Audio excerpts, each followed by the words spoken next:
Hello students, क्या हाल चाल है बेटा। उम्मीद है सभी बहुत बढ़िया से होंगे और आप लोगों की पढ़ाई बहुत अच्छे से चल रही होगी और चलनी भी चाहिए क्योंकि बहुत ज़रूरी काम है पढ़ाई करना।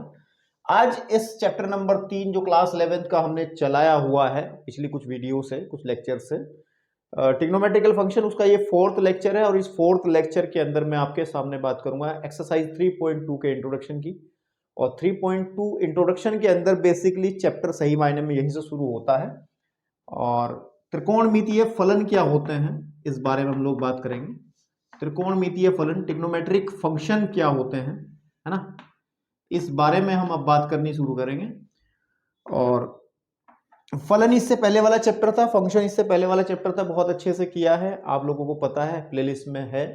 जिन्होंने नहीं देखा उनको देखना जरूरी है क्योंकि फलन हमने फलन के अंदर ही बात की थी कि फलन का डायरेक्ट इनडायरेक्ट रूप से बहुत इस्तेमाल होने वाला है। ठीक है, तो अब हम लोग बात करते हैं इस एक्सरसाइज के इंट्रोडक्शन के अंदर। चलिए अभी हम सीधा 11th में ना जाकर के कुछ पुरानी बातें करते हैं और ताकि आपको फील आ जाए और टच आ जाए, है ना। आप लोगों ने क्लास 10th के अंदर मेरे बेटा आपने पढ़े थे त्रिकोणमितीय अनुपात, ठीक है, ट्रिग्नोमेट्रिकल रेशियोज पढ़े थे। क्या पढ़े थे? त्रिकोणमितीय, ठीक है ना, त्रिकोणमितीय अनुपात आपने पढ़े थे, है ना। और उसके अंदर हमने पहली जो एक्सरसाइज कराई है, जो फर्स्ट एक्सरसाइज कराई है, उसके अंदर भी मैंने ये पूरा डिटेल दिया था ट्रिग्नोमेट्रिकल रेशियोज का। तो हमने वहां पर जो पढ़ा था, ज्यादा डिटेल में नहीं जाएंगे क्योंकि पढ़ चुके हैं, कई कई बार पढ़ चुके हैं। वहां हमने पढ़ा था जैसे साइन एक्स पढ़ा था एंड देन कोस एक्स पढ़ा था। एक्स कोई एंगल है, अगर वो ट्राइंगल हमारे पास में इस तरीके से है देन इसको हम एक्स बोल रहे हैं।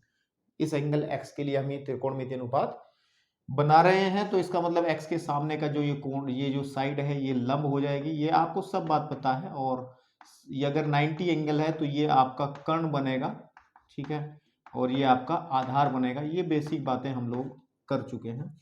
तो इसी परिप्रेक्ष्य में अगर हम साइन एक्स, कोस एक्स, फिर हम देखें टेन एक्स, ठीक है ना, और फिर हम लोग टेन एक्स, ठीक, आपके पास में, फिर उसके बाद एक और आता था कोट एक्स, फिर आपका आता था सेक एक्स, देन ये आता था कोसेक एक्स, है ना। तो ये सारे होते थे ट्रिग्नोमेट्रिकल रेशो, त्रिकोणमितीय अनुपात होते थे, ठीक है ना। तो क्लास 11th के अंदर हम इनको एज ए फलन, एक फलन के रूप में पढ़ने वाले हैं। फलन का मतलब क्या है? फलन हमने बताया था आप लोगों को, कोई भी फलन f x is equal to कुछ भी, है ना, जैसे एक्स प्लस के 2, कोई भी नियम एक फलन बन जाता है ना, कोई भी नियम एक फलन बन जाता है। फलन के बारे में वैसे बहुत सारी डिटेल्स हमने बातचीत हमने की है, 5 इंट्रोडक्शन किए थे इसके, लेकिन बेसिक बात जो समझनी है वो ये है कि फलन एक नियम के तरीके से काम करता है जिसके अंदर हम लोग कि अगर हम x की वैल्यू, यहाँ पर x की वैल्यू हम 1 देते तो इसके कॉरस्पॉन्डिंग, इसके संगत हमें fx की वैल्यू कुछ मिलती है। जैसे x की वैल्यू 1 भरेंगे तो 3 मिलता है, ठीक है। तो कुछ दिए गए अवयवों के सापेक्ष हमें कुछ नए अवयव मिलते हैं। एक मशीन के तरीके से ये फंक्शन काम करता है, नियम के तरीके से। तो f x is equal to x plus 2 एक बेसिक्स एग्जाम्पल हमने फंक्शन को थोड़ा सा जानने के लिए बात की है। तो जो त्रिकोणमितीय अनुपात हमारे थे, ट्रिग्नोमेट्रिकल रेशियोज जो थे, sine x, cos x, tan x, cot x, sec x और कोस एक्स, बेसिकली हुआ क्या कि ये अब ट्रिग्नोमेट्रिकल रेशियो से क्वालिफाई कर गए हैं। मतलब ये अब उन सभी बातों को फुलफिल कर ले रहे हैं अंडर द कंडीशन, जो हम कंडीशंस देंगे उन कंडीशन के अंदर ये सभी उन कंडीशंस को फुलफिल कर ले रहे हैं जो फलन के लिए जरूरी है। इसका मतलब हम लोग बात ये कर रहे हैं कि हम लोग अब sine x, cos x, tan x, cot x, sec X को एज ए फंक्शन हम लोग पढ़ेंगे, एक फलन के रूप में पढ़ेंगे। F x is equal to this, F x is equal to tan X and F x is equal to cot X and F x is equal to sec x और F x is equal to हमारा आ जाएगा cosec x. तो ये हम लोग अब इनको त्रिकोणमितीय अनुपात ना कह करके हम इनको त्रिकोणमितीय फलन कह देंगे, फंक्शन कह देंगे। और अब ध्यान दें, बेसिक सी बात ये है, जरा एक बार कैमरे में देख लो, इधर फ्रेम में ये सब चीजें आ रही है या नहीं आ रही हैं? हाँ ठीक है। बेसिक सी जो बात बेटा ये है, बेसिक सी बात ये है कि जो ट्रिग्नोमेट्रिकल हमारे जो फंक्शन है, जो फलन है, त्रिकोणमितीय फलन है, इनमें जो मेन है, ठीक है ना, आपके पास में वो ऊपर के दो ही हैं। क्योंकि अगर इन दो के बारे में आपको पर्याप्त जानकारी है, ठीक है ना, तो आप नीचे वाले सब जो हैं, सब के सब आप उनके बारे में फील ले सकते हो, उनको आराम से समझ सकते हो। मतलब जैसे आपको पता है कि 10x को आप फाइंड आउट करते हो, क्लास 10th में एक फॉर्मूला पढ़ा था कि sin x upon cos x। तो इसका मतलब क्या हुआ कि एक फंक्शन ऊपर एक फंक्शन नीचे, तो इसका मतलब 10x तो एक ऐसा फंक्शन है जिसे हमने परिमेय फलन पढ़ाए थे, फंक्शंस के अंदर परिमेय फलन पढ़ाए थे। और परिमेय फलन में क्या होता था कि एक फंक्शन f(x) एक परिमेय फलन होता था जिसमें हमें एक फंक्शन ऊपर gx होता था और एक नीचे hx होता था। तो वही कंडीशन बन रही है। तो बेसिक सी बात यह है कि साइन एक्स और कोस एक्स का अगर फील आपको एक फलन के रूप में आपने समझ लिया कायदे से, तो फिर नीचे वाले अपने आप समझ में आ जाएंगे। और आप कहोगे सर बाकी का क्या होगा? आपको पता है 10x जो होता है, कोट x जो होता है, ये रेसिप्रोकल होता है, उल्टा होता है 10x का, है ना। और इसी तरीके से जो हमारा sec x होता है वो रेसिप्रोकल होता है 1 cos x का। और हमारे पास में जो cosec x है, cosec x है द लास्ट वन, आखिरी वाला cosec x, ये रेसिप्रोकल होता है आपके पास में sin x का। तो ये भी एक हमारे पास में ये भी एक परिमेय फलन के रूप में ही हम लोग इनको पढ़ लेंगे। मतलब मैं इतनी बकवास करने का मतलब क्या है कि आपको इन दो पे बहुत फोकस करना है, और अधिकतर बातें इंट्रोडक्शन में एक्सरसाइज के अंदर हम लोग इन दो पे ही करेंगे, और इन दो से ही रिलेट करते हुए, इनसे जोड़ते हुए नीचे वाली चीजें तुरंत समझ जाएंगे, क्योंकि ये चीजें नीचे सारी की सारी समझ में आपको आ जाएंगी। ठीक है, तो मेरे भाई अब आपके माइंड में चल रहा होगा सर जब फंक्शन है, जब ये फलन है, तो ये फलन है, ट्रिग्नोमेट्रिकल फंक्शन है, तो दो चीजें साथ साथ आनी चाहिए, और वो चीजें हैं इनका आपको डोमेन क्लियर हो जाना चाहिए कि व्हाट इज डोमेन, डोमेन यानी कि प्रांत क्या होता है, इनका कोडोमेन क्या रहेगा वो भी आपको क्लियर होना चाहिए, है ना। और लास्ट में इनकी रेंज भी आपको क्लियर होनी चाहिए। तो हिंदी में आपको पता है इनको हम प्रांत कहते हैं, जिन लोगों ने चैप्टर पढ़ा है फलन वाला वो जानते हैं, इसको सह प्रांत कहते हैं, ठीक है आपके पास में। और इसको हम परिसर कहते हैं, है ना, क्या कहते हैं, परिसर। तो मेरे बेटे इन तीनों चीजों को भी पढ़ेंगे, साथ ही साथ इसके ग्राफ भी हम लोगों को पढ़ने पड़ते हैं। क्या पढ़ने पड़ते हैं? ग्राफ, क्योंकि फंक्शन को रिप्रेजेंट करने का जो तरीका है वो ग्राफिकली भी होता है, हम उसको ग्राफ भी बना के दिखाते हैं। इसका मतलब ये है कि हम लोग इन सब के डोमेन, कोडोमेन, रेंज वगैरह के डिस्कस करेंगे, देन उसके बारे में इसका ग्राफ भी हम लोग डिस्कस करेंगे, जो कि बहुत ही इंपॉर्टेंट और जरूरी टॉपिक है, ठीक है नहीं। लेकिन जस्ट बिफोर इट, इस झमेले में आपको ना घुसा करके, मैं सबसे पहले आपको कुछ ऐसी चीजें बताना चाहता हूं जिससे आप क्वेश्चंस करने के लिए तैयार हो जाएं। और इन द लास्ट संभवतः कि इसी वीडियो में, या फिर अगर लंबा वीडियो रहा तो फिर सेपरेट वीडियो हम लोग डोमेन, कोडोमेन, रेंज और ग्राफ के बारे में लेके आएंगे, इनके बारे में, ठीक है ना। इससे अगला इंट्रोडक्शन लेके आएंगे। अगर इस वीडियो में कवर ना हो पाया तो संभवतः काम ज्यादा है, तो मुझे लगता है ये अगले ही वीडियो में आएगा, अगले ही लेक्चर में इसको डिस्कस करूंगा। तो लेकिन कहने की बात यह कि अभी मैं इसमें काम नहीं कर रहा हूं, अभी मैं आपको कुछ ऐसी चीजें बात करना चाहता हूं जिससे आप जो एक्सरसाइज के अंदर जरूरी हैं, जो एक्सरसाइज के अंदर आपको क्वेश्चंस और जो एनसीईआरटी के एग्जांपल्स हैं वो आप करने के लिए तैयार हो जाएं, ठीक है। तो हम लोग सबसे पहले बात करते हैं, इसको हटा लेते हैं, और सबसे पहले हम लोग कुछ टेबल्स की बात करते हैं। कुछ टेबल समझते हो ना, हमने टेबल बनवाई थी ना क्लास 10th में भी, और क्लास 10th में भी हमने एक टेबल बनवाई थी। उस टेबल को ही अब थोड़ा सा हम लोग एक्सटेंड करके आगे की तरफ बढ़ते हुए चलेंगे, ठीक है बेटा। तो चलिए थोड़ी सी बात करते हैं कि हम यहाँ टेबल को दोबारा से बनाते हैं और चीजें समझते हैं इसमें क्या हमें एक्स्ट्रा करना है। तो यहाँ पे तो जैसे हम लोग साइन की वैल्यू ले लेंगे, यहाँ पे हम कोस ले लेंगे, देन टेन ले लेंगे, है ना। अगर मैं तीन को भी डिस्कस करूं तो बाकी अपने आप आ जाएंगे, लेकिन चलिए हम सब करते हैं, कोई दिक्कत नहीं। कॉट को यहाँ ले लेंगे, यहाँ पे सेक आ जाएगा, और मेरे बेटे यहाँ पे आपका कोसेक आ जाएगा, है ना। इनकी वैल्यूज के बारे में हम लोग बात करेंगे। तो आप लोगों को सभी को पता है, सबसे पहले हम 0 डिग्री की वैल्यू देखते थे, है ना। देन हम लोग 30 डिग्री की वैल्यू देखते थे, देन हम लोग 45 डिग्री की वैल्यू देखते थे, और उसके बाद में हम लोग बात करते थे 60, देन लास्ट में आपका आता था, ठीक है ना, 90, ओके। लेकिन अब हम लोग क्या करेंगे, हम लोग एंगल्स का मेजरमेंट जो है, इन कोणों की जो माप है वो डिग्री में ना दे करके रेडियन में बात करेंगे, ठीक है। और रेडियन में कन्वर्ट करने का तो मैंने बड़ा सिंपल तरीका बताया था कि अगर डिग्री से आपको, है ना, ये बताया था हमने पिछले एक्सरसाइज में, डिग्री से आपको रेडियन में कन्वर्ट करना है, रेडियन में जाना है, दैट्स वेरी सिंपल। ये बहुत आसान है कि आप गुणा कर लेंगे पाई अपॉन 180 से, है ना। आप पाई अपॉन 180 से किसी भी एंगल को गुणा कर लेंगे। जैसे बस जीरो को अगर हम कन्वर्ट करें रेडियन में तो जीरो की मल्टीप्लाई किसी से करो तो जीरो ही रहेगा, तो हम लोग इस पे डिग्री हटाकर खाली जीरो लिख देंगे, जीरो रेडियन। मैंने कहा था ना कि अगर खाली नंबर लिखा जीरो तो जीरो के ऊपर यहाँ रेडियन लिखने की कोई जरूरत नहीं है और इसके ऊपर डिग्री लगाएंगे, अगर डिग्री नहीं लगा तो इसका मतलब जीरो जो है वो रेडियन का ही है ना। अब अगर मैं 30 डिग्री को कन्वर्ट करूं तो 30 डिग्री को कन्वर्ट करेंगे तो 30 इंटू पाई अपॉन 180, ये कटा और 36 हो गया 18, तो पाई अपॉन 6 आ जाएगा, चेक कर लो कितना आ जाएगा, पाई अपॉन 6। तो इसका मतलब इसको रेडियन में लिखना चाहें तो ये पाई अपॉन 6 की वैल्यू हो जाएगी। 45 को कन्वर्ट करेंगे तो 45 इंटू पाई अपॉन 180 और 180 45 चौक 180 होते हैं, तो पाई बटे 4, इसको हम लोग आसानी से पाई अपॉन 4 लिख सकते हैं। इसी तरीके से कन्वर्ट जब करोगे इसे पाई अपॉन 3 लिख सकते हैं और इसको हम लोग पाई अपॉन 2 लिख सकते हैं। तो ये रेडियन में अब हम लोग ने कन्वर्ट इसको कर लिया है, ठीक है ना आपके पास। अब अगर हम लोग बात करें तो वैल्यूज जो हम लोग वहां लेते थे, वैल्यू तो वैल्यू ही रहेगी, उसमें कोई मतलब नहीं है, चाहे रेडियन में चाहे किसी में, जो मान थे वो मान ही रहेंगे। आपको पता साइन 0 0 होता था, साइन पाई बाय 6 जो है यानी कि साइन 30 1/2 होता था, ठीक है ना। ये आपके पास में 1/√2 होता था, ये हमारा √3/2 होता था और ये वाला 1 होता था, ठीक है ना। फिर इसको हम लोग यहाँ पे चेंज कर लेते थे जैसे 1। आप कहोगे सर कैसे चल रहा है ये कहानी क्लास 10th की थी, 11th में हम इसे डिटेल से पढ़ाने लग जाए, टेबल बनाना भी, तो फिर भाई कोर्स वैसे ही बहुत ज्यादा रहता है, चीजें बहुत सारी डिस्कस करनी होती हैं, तो फिर इतना इतना खोल करके चीजें क्लास 10th में बताई हैं, तो यहाँ मैं नहीं चाहता हूँ कि दोबारा करूँ। तो यहाँ पे √3/2 वैल्यू होती थी इसकी 1/√2 ही रहती थी, ये 1/2 होगा, ये 0 हो जाएगा, ठीक है ना।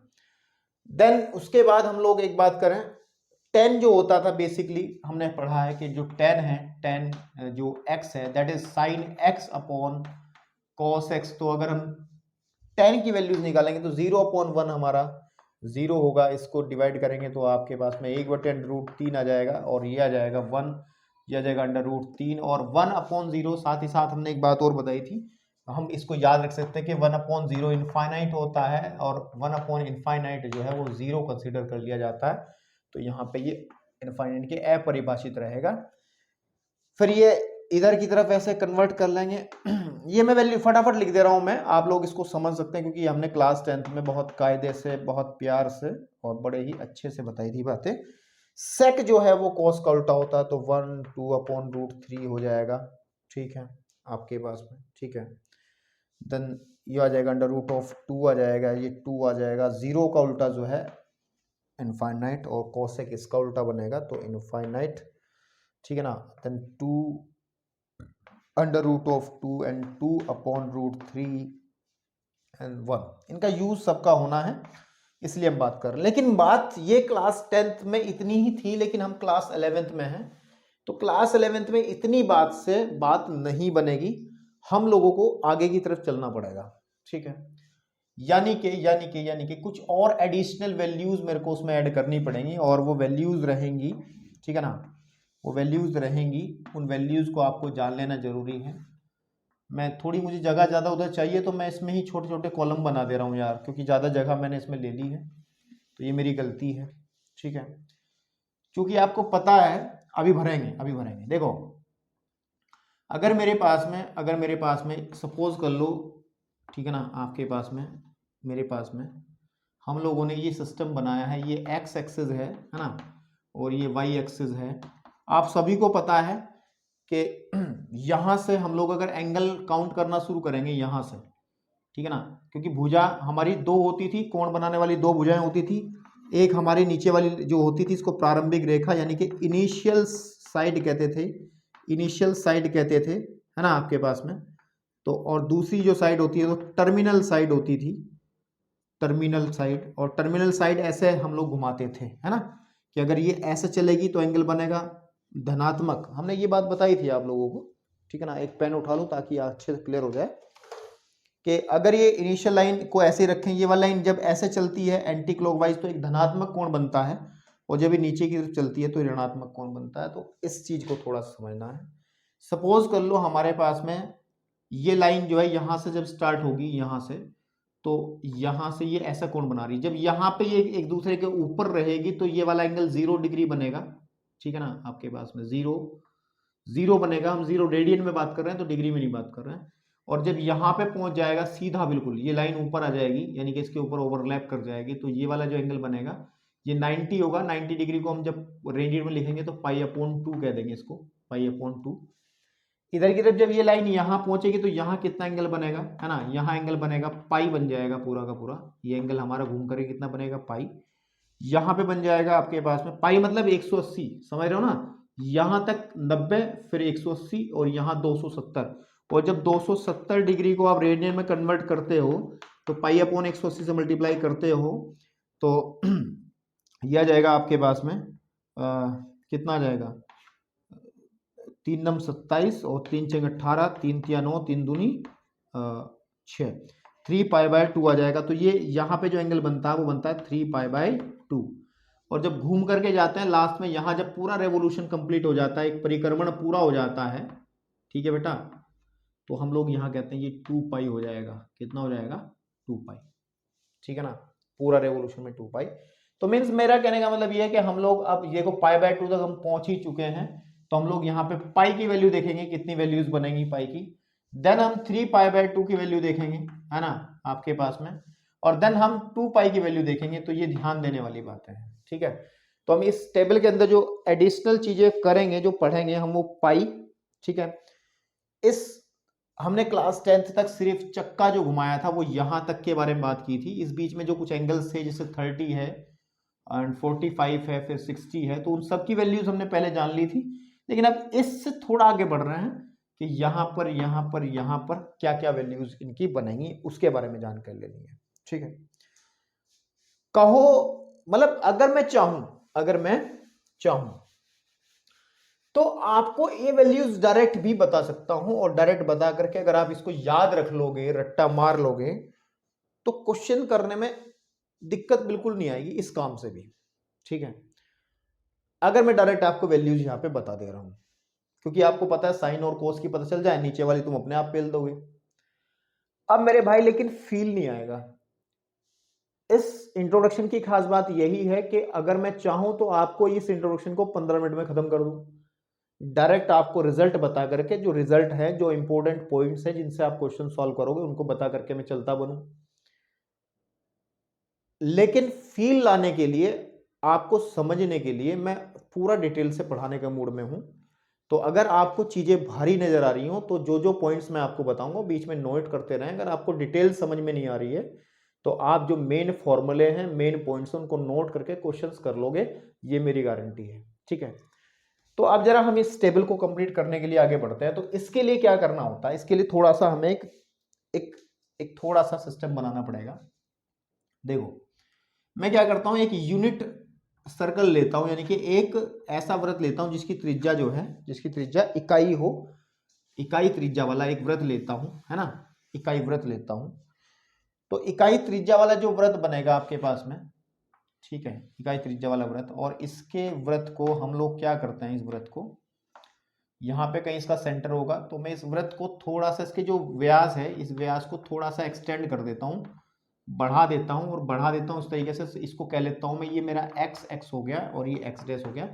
सिमिलरली एक व्यास और मैंने ऐसे बना लिया इसका, और ये हमारा y हो गया और y डैश हो गया, ठीक है ना। इससे फायदा क्या होगा भी बताता हूँ, ध्यान से देखना। अब मेरे भाई जरूरी बात यह है, क्योंकि ये एक इकाई वृत्त है, यूनिट सर्कल है, इकाई वृत्त है ना, इकाई वृत्त। और इकाई वृत्त के अंदर खास बात होती है, जो रेडियस होती है वो 1 इकाई होती है, 1 सेंटीमीटर 1 मीटर जो भी होगा, जो रेडियस होगा, जो त्रिज्या होगी, है ना, त्रिज्या जो होगी वो क्या होगी, वो भी इकाई ही होगी, यानी कि एक ही होगी, है ना, आपके पास में।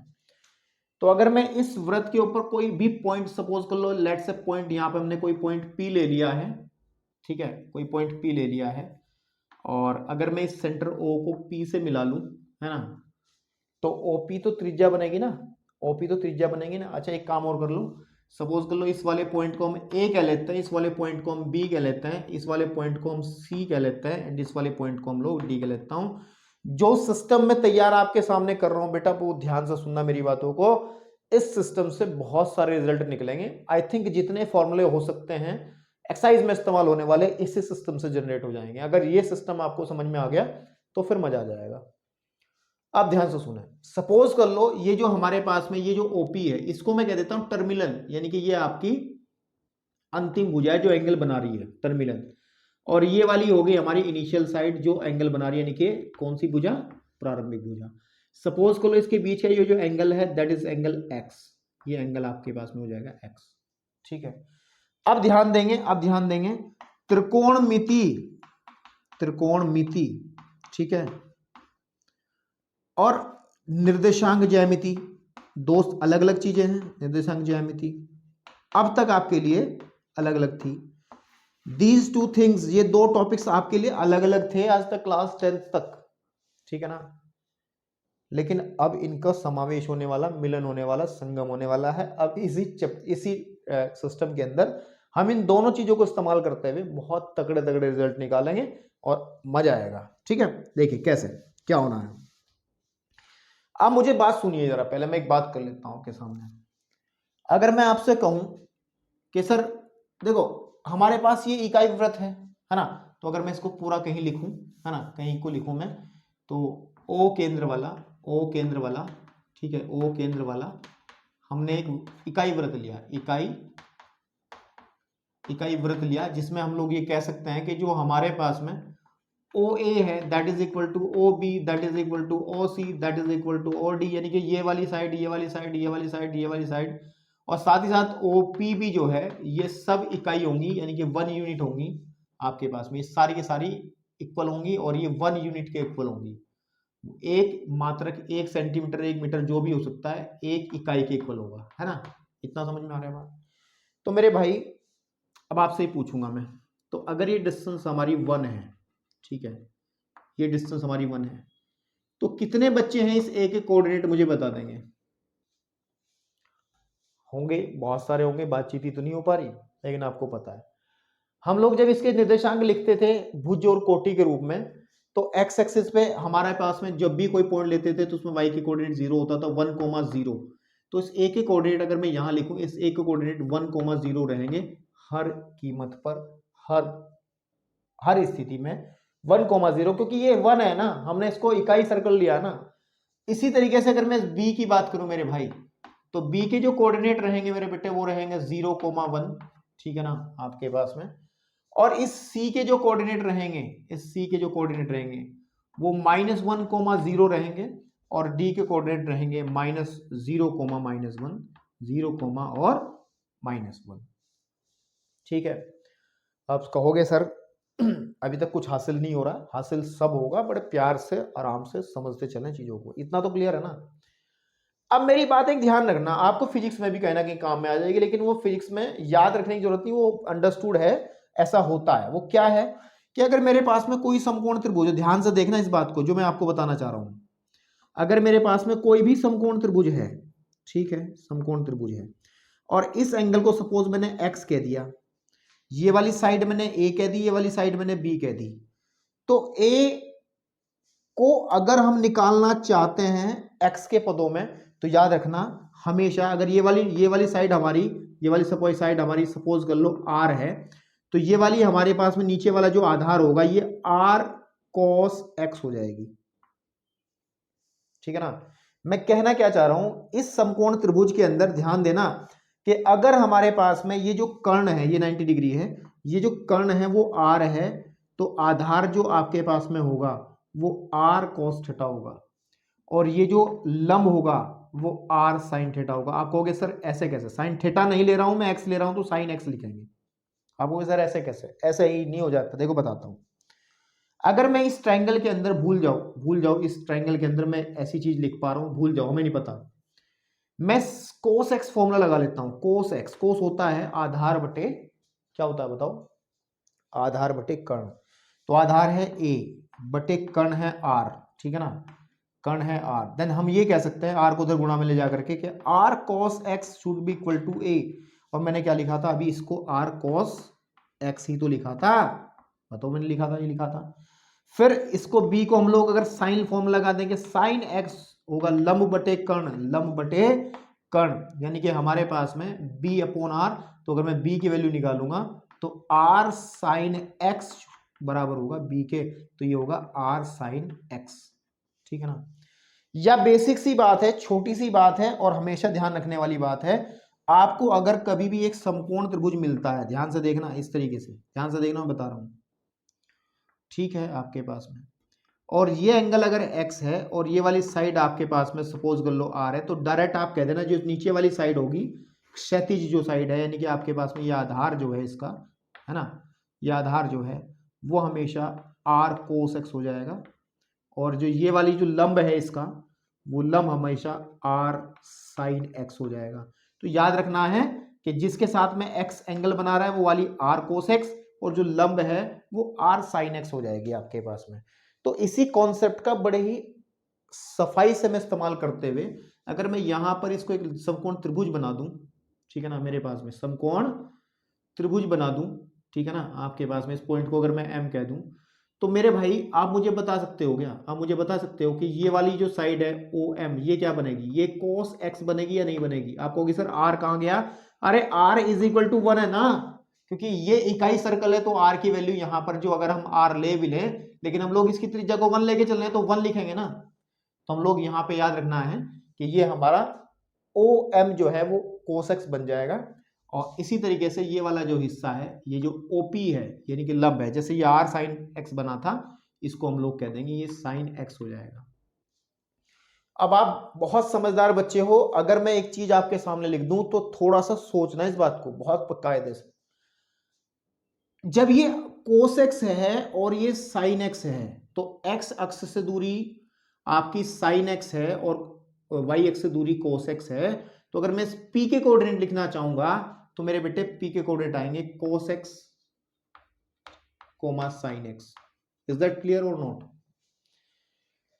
ये कहानी आपको अगर समझ में आई, जिस पिक्चर की शुरुआत में करने जा रहा हूं ना, अगर ये कहानी समझ में आई कि इस p के निर्देशांक, p के coordinate cos x sin x कैसे हुए, अगर ये बात आपको समझ में आ गई तो बहुत ही अच्छी बात है, खुशी की बात है। इसका मतलब आपका मेंटल लेवल बहुत बढ़िया है। नहीं समझ में आई, घबराने की बात नहीं, थोड़ा सा सोच के वीडियो को रोक के इन चीजों पे थोड़ा सा फोकस कर लें, क्योंकि क्लास 10th से निकली है और तो हो जाना है, ठीक है। तो अब मेरे भाई अब कहो सर अब ये खाली स्थान इसमें कैसे भर जाएंगे, वो तो आपने इतनी बकवास उसमें कर ली, मैं कराता हूं। 2 मिनट रुको, अभी देखो, अभी रुको, ठीक है। अब ये जैसे जैसे ये x वेरी करेगा, जैसे जैसे x बढ़ेगा, ठीक है ना, ध्यान से देना, तो हमारे पास इसके कोरस्पोंडिंग ये p के निर्देशांक भी बदलते रहेंगे। जैसे हमारे पास ये x जब हम लोग यहां चला जाएगा, ये x, ये लाइन यहां से, ये लाइन जो हमारी है, मैं पेन का सहारा ले लूं, ठीक है ना, एक मिनट जरा, कोल एक आई है, ठीक है, आपके पास में, चलिए। तो बेटा इसके अंदर अगर हम ध्यान से देखें इसके अंदर अगर हम ध्यान से देखें तो अगर हम लोग इस बी पॉइंट की बात करें, तो इस बी पॉइंट के जो कोऑर्डिनेट बनेंगे, इस कोऑर्डिनेट के बारे में बात नहीं कर रहा हूं मैं भी, है ना, इसके कोऑर्डिनेट के जो बनेंगे वो बनेगा cos x sin x बनेंगे, बट लेकिन यहां पर जो x की वैल्यू आएगी, क्योंकि ये x पूरा यहां तक घूम चुका होगा, तो यानी कि x की वैल्यू जो आ जाएगी वो आ जाएगी π/2, तो इसका मतलब यहां पे हम लिखेंगे π/2, ठीक है ना, x की जगह हम क्या लिखेंगे, π/2। और बेसिक सी बात है, आपको पता ही है इसके कोऑर्डिनेट कितने हैं, इसके कोऑर्डिनेट कितने हैं, 0,1 है, 0,1 है, और आपको पता ही है कि cos π/2 की वैल्यू 0 होती है, तो चक्कर में पड़ने की जरूरत नहीं है। cos π/2 की वैल्यू 0 होती है, चेक कर लो। तो इससे तो हमें कुछ हासिल नहीं हो रहा, लेकिन ये रिजल्ट को रिकॉल करा रहा है पुरानी बातों को। sin π/2 देखो, sin π/2 देखो, कोऑर्डिनेट किसी भी बिंदु के निर्देशांक जो होते हैं, चाहे वो किसी भी विधि से निकाले गए होंगे तो एक ही एड्रेस तो एक ही होगा ना आपके घर का, चाहे कोई भी बताए, ठीक है ना, चाहे आप इस साइन कोस की टर्म्स में लिखो, चाहे आप निर्देशांक ज्यामिति के हिसाब से भुज कोटि के रूप में लिखो, तो होंगे तो एक ही। तो मेरे भाई sin π/2 हमें देगा 1, तो sin π/2 मतलब 90 डिग्री का मान होगा 1, ठीक है ना, ये अंडरस्टूड है, यहां की बात खत्म। अब यहां पे आ जाओ जरा, यहां पे जब हम लोग बात करेंगे c के ऊपर, तो c के जो कोऑर्डिनेट होंगे, बेसिकली जो c के कोऑर्डिनेट होंगे वो होंगे cos x sin x, ठीक है ना, cos x sin x। लेकिन यहां पर सी पर आते आते ये एक्स कितना हो चुका होगा, अब बताओ मुझे, ये एक्स कितना हो चुका होगा, ये पूरा एंगल घूम चुका होगा, ये पूरा का पूरा, इसका मतलब ये कितना एंगल घूम चुका होगा, 180 डिग्री या फिर पाई रेडियन। तो हम लोग यहाँ एक्स की जगह पाई यूज कर सकते हैं, ठीक है ना, पाई यूज कर सकते हैं। अब हमें कुछ चीजें शायद मिल जाए, तो कोस पाई जो है पहला भुज बनेगा, साइन पाई जो है कोटि बनेगा, लेकिन अकॉर्डिंग टू ज्यामिति कहता है कि भाई इसके निर्देशांक तो -1 जो 0 है, इसका मतलब कोस पाई का जो मान है वो -1 होगा। तो याद रखें कोस पाई का मान हम लोगों को -1 मिल गया, ठीक है ना, कोस पाई का मान हमें -1 मिल गया है। ओके, साइन पाई का मान 0 होगा, तो साइन पाई का मान मेरे को 0 मिल गया। तो ये तो मैं कहना चाह रहा था आपसे। अब इस वाले पॉइंट पे आ जाओ, यहां पर जो डी के कोऑर्डिनेट होंगे बेसिकली वो होंगे cos x coma sine x, लेकिन x यहां पर पूरा इतना घूम चुका होगा, और वो घूम चुका होगा 270 डिग्री या फिर 2π/3, है ना आपके पास में 3π/2, सॉरी कितना 3π/2 रेडियन में जब कन्वर्ट इसको करेंगे हम लोग, इसको डिग्री को जब रेडियन में ले जाएंगे, इसका मतलब यहां पर x की जो वैल्यू है मेरे को लिखनी पड़ेगी 3π/2 कोमा 3π/2। अब अगर मैं कंपेयर करूंगा तो cos π/2 का जो मान है वो 0 होना चाहिए, cos 3π/2 का मान, cos 3π/2 का मान 0 होना चाहिए, cos 3π/2 का मान 0 होना चाहिए। तो हम लोग इसको कंप्लीट कर सकते हैं 0, ठीक है ना। इसी तरीके से sin 3π/2 का मान -1 होना चाहिए, sin 3π/2 का मान -1 होना चाहिए, बिल्कुल हो गया भाई। ओके, अब इसी तरीके से हम लोग पहुंचते हैं इस a के पास। a के कोऑर्डिनेट बेसिकली होने कितने चाहिए, cos x, है ना, ठीक है ना, a के कोऑर्डिनेट होने चाहिए cos x comma sin x, but x जो बनेगा जब ये पूरा एक राउंड अप हो जाएगा, पूरा एक रेवोल्यूशन कंप्लीट कर लेगा, तो पाई हमारे पास पूरा एंगल कितना घूम जाएगा, ये 2π घूम जाएगा ना भाई। पूरा एंगल कितना घूमता है, पूरा एंगल कितना घूमता है आपके पास में चारों तरफ का, वो 360 डिग्री या फिर 2π रेडियन होता है ना। तो हम लोग यहाँ पे 2π इस्तेमाल कर सकते हैं। इसका मतलब ये जो एंगल x की जो वैल्यू लेंगे वो लेंगे 2π, और यहाँ पे भी 2π।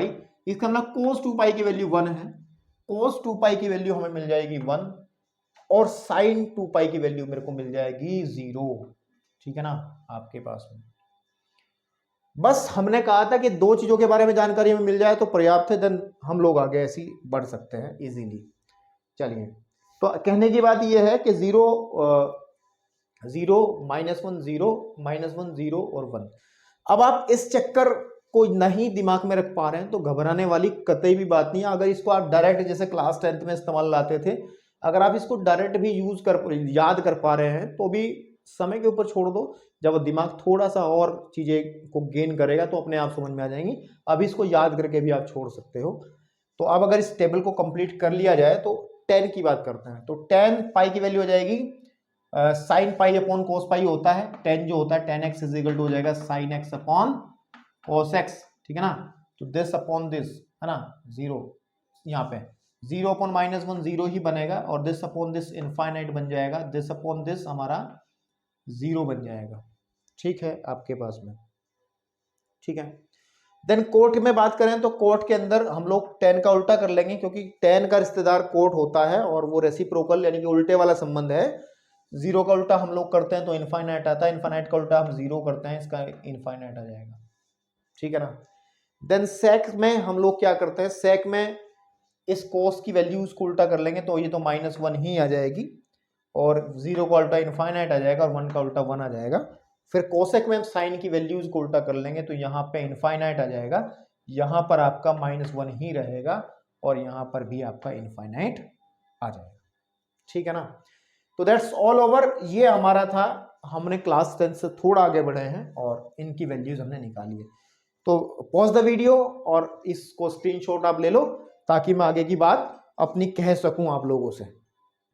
तो अब बेटा जो हमने बात की है, इस सिस्टम से हमने बहुत सारी बढ़िया बढ़िया कुछ वैल्यूज निकाल ली हैं, लेकिन इस सिस्टम के अंदर से और भी 3-4 फॉर्मूले निकल के आएंगे जो कि हम लोग यूज करेंगे।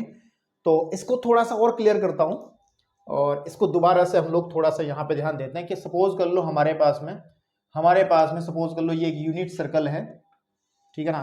दोबारा से थोड़ा सा क्लियर करते हैं। अभी जो काम किया है बहुत ज़रूरी और इम्पोर्टेंट काम किया है बेटा, उसको अच्छे से याद कर लें, वैल्यूज उनका इस्तेमाल हम लोग करेंगे बहुत कायदे से। तो एक यूनिट सर्कल में ले रहा हूं यहां, यूनिट सर्कल जानते हो ना, इकाई वृत्त। तो इस इकाई वृत्त के अंदर हम इसके जो इस तरीके सिस्टम बना लेते हैं जो मैंने अभी बनाया था। और ध्यान, हमने ये कहा था कि इस वाली लाइन को, इसके व्यास को जब हमने इधर खींचा तो उसको x कह दिया, और ये वाला x जैसे x अक्ष के तरीके से काम कर रहा है, ये ऊपर की तरफ y हो जाएगा, ये आपका y डैश हो जाएगा। और हमने कहा था कि इस पर कोई एक पॉइंट हम यहाँ ले लेंगे P, है ना, देन P, और ये हमारे पास में ये एंगल जो है ये O है, और ये P अगर ये x है तो हमने अभी अभी समझाया है कि इसके कोऑर्डिनेट जो बनेंगे वो cos x, sin x बन जाएंगे हमारे पास में, ठीक है ना। जहां पर जो OP है, OP जो है दैट इज 1, वो आपके पास में एक यूनिट है, इकाई है एक, है ना। इकाई मतलब 1 सेंटीमीटर 1 मीटर जो भी हो सकता है, एक है लेकिन, ठीक है। तो अब कुछ और रिजल्ट हम लोग निकालने के लिए, इसको मैं यहां से थोड़ा सा जगह में खाली कर रहा हूं, क्योंकि जो भी रिजल्ट मिलता रहेगा मैं इधर स्टोर करता रहूंगा। एक टेबल हमने बना ली है जो यूज होगी एक्सरसाइज में, एक तो इंपॉर्टेंट रिजल्ट वो हो गया, और दूसरे कुछ रिजल्ट जो निकलेंगे इसके अंदर सब मैं वहां लिखूंगा। ध्यान से देखना, ध्यान से सुनना मेरी बात को। अच्छा एक बात सुनो, अभी अगर मैं यहां से ये P पॉइंट चलता है, ऐसे चलता है इसके साथ साथ, ठीक है, आपके पास में ऐसे चलता है, ठीक, ऐसे चलता है। मैंने कुछ छोड़ दिया शायद यार, बहुत जरूरी पॉइंट मैंने पहले छोड़ दिया शायद। चलो कोई बात नहीं, छूटा नहीं है, अभी तो हम यहीं हैं तो डिस्कस उसको कर देंगे, ठीक है ना। कैसे चल रहा है ये, ऐसे चल रहा है, हम लोग ऐसे ही चल रहे हैं। अभी कोण को केवल धनात्मक रूप से ही पढ़ रहे हैं हम, क्योंकि इधर से पॉजिटिव होता है ना। आप मेरी बात सुनिए जरा, अगर मैं इस पूरे सर्कल पे एक चक्कर निकाल करके यहां पहुंचू तो P के कोऑर्डिनेट क्या बनेंगे? फिर एंगल x थोड़ा ही रहेगा, क्योंकि हमारी प्रारंभिक रेखा जो इनिशियल लाइन है वो ये है। इस लाइन से जब ये चलेगा पॉइंट, मैं पेन से एक बार लेके चलता हूं, ये हम क्या कर रहे हैं, ये रेखा है, और जब ये चलेगी ऐसे घूम के एक राउंड लगा करके जब यहां पहुंचेगी, तो मुझे बता सकते हो कि फिर एंगल कितना बनेगा। फिर ये एंगल जो बनेगा, ये पूरा जो एंगल बनेगा यहां से जब ट्रांसफर होकर के ये पूरा जाएगा, है ना, आपके पास में ये वाला यहां पे जब पहुंचेगा, ठीक है ना, तो यहां पे तो ये कितना हो जाएगा, 2 पाई हो जाएगा, है ना। लेकिन जब जैसे ही हम ऊपर जाएंगे तो ये 2 पाई प्लस एक्स हो जाएगा। तो इसका मतलब एंगल जो, जब यहां हम लोग पहुंच जाएंगे इस पॉइंट पे, तो हमारा जो एंगल बनेगा, ये एंगल पूरा घूम करके एक राउंड पूरा लगा करके वो 2 पाई प्लस एक्स बनेगा। तब कोऑर्डिनेट बनेंगे cos 2 पाई प्लस एक्स, ठीक है ना, coma sign 2 pi plus x. तो ये हमारे कोऑर्डिनेट बन जाएंगे इसके, जब हम इसका एक राउंड लगाएंगे। किसके कोऑर्डिनेट बने, ये P के कोऑर्डिनेट बने। ये तब आया जब एक चक्कर में, यानी कि जब हमने एक राउंड लगाया, 1 राउंड, है ना, 1 राउंड, ठीक है ना, आपके पास में। अगर बाई चांस सपोज कर लो कि हम लोग यहां नहीं रुक रहे हैं, हम एक चक्कर और लगा रहे हैं इसका, हमने एक चक्कर और लगा लिया ऐसे करते हुए, फिर यहाँ पे कितना कंप्लीट होगा, ये 2 पाई 4 पाई हो जाएगा। और जब यहाँ पे पहुंचेंगे तो P के कोऑर्डिनेट बन जाएंगे कोस, है ना, कोस 4 pi plus x, coma sign 4 pi plus x, ठीक है ना। ये सेकेंड राउंड की बात थी, सेकेंड राउंड की बात थी। अगर हम लोग ऐसे ही राउंड लगाते रहे, नेक्स्ट राउंड में हमारा बनेगा cos 6 पाई, थोड़ा ब्रैकेट थोड़ा अलग लगा लो, क्योंकि छोटा ब्रैकेट अंदर यूज कर रहे हैं ना हम लोग यहाँ पे कोऑर्डिनेट दिखाने के लिए वैसे यही ब्रैकेट लगता है, लेकिन थोड़ा समझने के लिए आप थोड़ा ध्यान दो, अलग बनाना पड़ेगा ना। तो P के जो कोऑर्डिनेट बनेंगे, वो बन जाएंगे 6 पाई प्लस एक्स, ठीक है ना, coma sign 6 pi plus x. मतलब क्या हो रहा है कि ये वैल्यू रिपीट हो रही है, ये थर्ड राउंड की बात कर रहे हैं। ऐसे ही कितने भी हम राउंड लगाते रहे, लेकिन वैल्यूज जो मिलेंगी वो यहां पर इस तरीके से वैल्यूज मिलेंगी। लेकिन आप लोगों को पता है कि कोऑर्डिनेट्स तो हमेशा सेम ही रहेंगे P के। भाई P के कोऑर्डिनेट चाहे कुछ भी हो हमारे पास में, चाहे cos 2 पाई प्लस एक्स आ जाए, लेकिन वो भी हमारा cos x के इक्वल ही रहेगा। या cos 4 पाई प्लस एक्स आ जाए, that's always equal to cos x। चाहे हमारा cos 6 पाई प्लस एक्स आ जाए तब भी हमारा cos x ही रहेगा। तो नो चेंज, हम लोग इसको जीरो कंसीडर करके चलेंगे, इसको जीरो मान के चल लेंगे जितने भी चक्कर हम लगा रहे हैं, क्योंकि हमेशा ध्यान रखना है आपको कि 2 पाई के बाद एक पूरा रेवोल्यूशन कितने का होता है, एक पूरा रेवोल्यूशन कितने का होता है। एक बार थोड़ा सा क्लियर करते हैं अच्छे से। कैसे, ये एक्स एंगल है ना, ये एक्स है, तो ये जो x एक पूरा रेवोल्यूशन होता है ये 2 पाई का होता है, क्योंकि यहाँ 0 डिग्री और नीचे पूरा का पूरा 2 पाई होता है, एक राउंड में 2 पाई होता है। 2 पाई होने के बाद, 2 पाई एक राउंड होने के बाद में ये सब कोऑर्डिनेट सेम, एक बार cos x sin x अपनी वैल्यूज को रिपीट करनी शुरू कर देता है। तो मेरा कहने का मतलब ये है कि आप एक चीज देख पा रहे होंगे कि ये जो है एक राउंड में, 2 राउंड में, 3 राउंड में, है ना, वैल्यूज चेंज नहीं हो रही हैं। तो यहां से अगर हम करते चले जाए तो एक फॉर्मूला बन जाता है कि cos 2n पाई, ठीक है ना, आपके पास में ये n क्या बता रहा हूं, 2n पाई प्लस x जो होगा वो हमेशा cos x के इक्वल होगा, जहां पर n जो है वो राउंड बता रहा है कितने चक्कर आपने इसके लगाए हैं, ठीक है ना। क्योंकि आपको पता है 2n पाई लिख रहा हूं ना मैं, अगर एक चक्कर की बात कर रहा हूं तो एक चक्कर का मतलब है एक चक्कर में, एक चक्कर के अंदर, एक चक्कर में n की वैल्यू 1 काउंट करेंगे तो एक चक्कर में हम जब इसमें एंगल देखेंगे तो जो x बनेगा वो कितना बनेगा, 2 into 1 into pi, then x is equal to बन जाएगा 2 पाई। एक चक्कर में आपको पता है ये 2 पाई रेडियन घूमता है 360 डिग्री। और अगर 2 चक्कर ले लें हम, 2 चक्कर ले लें तो x जो हमारा बनेगा 2 इंटू पाई बनेगा, यानी कि x इज इक्वल टू हो जाएगा 4 पाई। चेक कर लो, जब 2 चक्कर लगेंगे इसके, है ना, इस सर्कल के, तो हमारा x की वैल्यू जो है, यानी कि जो x एंगल जो बनेगा, जो कोण बनेगा वो 4 पाई बनेगा। तो हम ये कहना चाह रहे हैं, मतलब मैं कहना क्या चाहता हूं, मैं मेन बात बताना क्या चाहता हूं, उस बात को समझ लो। बात ये बताना चाहता हूं कि हमारे पास में 2 पाई के बाद वैल्यू रिपीट होंगी, तो यानी कहने की बात है कि cos 2n पाई अगर कहीं दिख जाएगा ऐसे प्लस x, तो इट ऑलवेज भी इक्वल टू cos x, ये हमेशा इक्वल होगा cos x के। और जहां पर, यहां पर ये बात अधूरी है, जहां पर हमारा जो n है, n कोई भी इंटीजर है, कोई भी इंटीजर का मतलब पूर्णांक है, और पूर्णांक आपको पता है धनात्मक भी होते हैं, ऋणात्मक। पूर्णांक कौन से होते हैं, इंटीजर कौन से होते हैं, बिना दशमलव वाली संख्याएं, बिना दशमलव वाली संख्याएं, बिना दशमलव वाली संख्याएं मतलब 1 2 3 4 5 6 7 8, प्लस में भी और माइनस में भी। तो बेटा ये एक फॉर्मूला आप लोग दिमाग में रख लें। तो एक रिजल्ट है कि cos 2n pi plus x हमेशा cos x होगा, जहां n कोई भी नेचुरल नंबर है, सॉरी आपके पास में कोई भी पूर्णांक है। तो एक रिजल्ट मेरे सामने ये आया जिसका मैं यूज करूंगा कि cos 2n, है ना, आपके पास में 2n pi plus x always equal होगा cos x के, ये रिजल्ट होगा। और जहां पर n जो है वो बिलोंग करता है किसको, पूर्णांकों को। n कहां से आता है, पूर्णांक में से आता है। ये फर्स्ट रिजल्ट आप इसका मान के चलें। सिमिलर केस में अगर इसके दूसरे हिस्से बात करूं, सिमिलरली हमारा साइन भी इसी तरीके से रिपीट हो रहा है, तो हम ये कह सकते हैं कि साइन 2 पाई प्लस एक्स कर लो तब भी साइन एक्स ही आता है, कोस 2 पाई प्लस एक्स कर लो तब भी मेरा कोस, अरे यार साइन लेना ना, तब भी मेरा साइन एक्स ही आता है।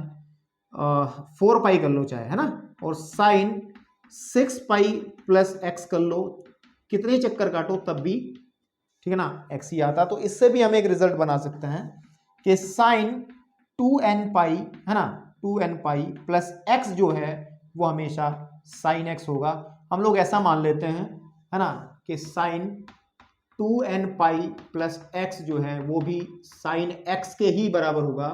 तो n जहां एक नेचुरल नंबर है तो रिजल्ट है। मतलब क्या है कि अगर यहां पर जो 2 पाई है, हमारा जो 2 पाई है, ये किसी भी इंटीजर की गुणा में आता है, किसी भी पूर्णांक से गुणा कर दें हम लोग, मान लें 2 4 6 8 10 20 कुछ भी 1 2 3 4 किसी से भी गुणा कर दें, तो हमेशा इसको हम जीरो के तरीके से कंसीडर कर लेंगे कि ये तो खत्म हो गए। जैसे ही इसमें n का मान कोई भी पूर्णांक भरा गया, जैसे ही n का मान कोई भी पूर्णांक ले लिया गया, ठीक है ना, तो याद रखें, याद रखने के लिए कि 2n पाई को एज जीरो कंसीडर कर लो, ये जीरो हो गया बस।